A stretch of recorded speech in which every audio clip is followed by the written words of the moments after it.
Pinoy Kapalaran, Pinoy Kapalaran, oh, Pinoy Kapalaran. Trending ngayon sa social media ang isang video kung saan makikitang matiyagang naghihintay si Paulo Avellino sa labas ng comfort room para sa rumored girlfriend niyang si Kim Chiu. Maraming netizens ang natuwa at humanga sa pagiging maalaga at gentleman ng aktor, na talaga namang ipinakita ang kanyang malasakit at pag-aasikaso kay Kim.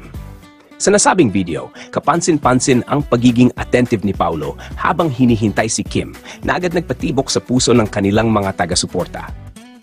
Komento ng ilang netizens, sana all may Paulo Avellino, habang ang iba naman ay nagsabing, very lucky si Kim, ramdam na special talaga siya.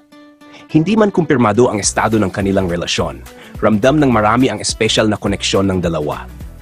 Matatanda ang ilang beses na rin silang nalilink sa isa't isa matapos magsama sa ilang proyekto at ngayon ay lalong lumalakas ang hinala ng mga fans na may namamagitan nga sa kanila.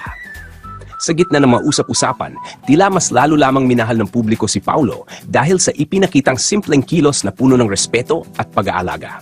Isa nga siyang tunay na gentleman, isang katangian na hindi maitatangging bihira na ngayon.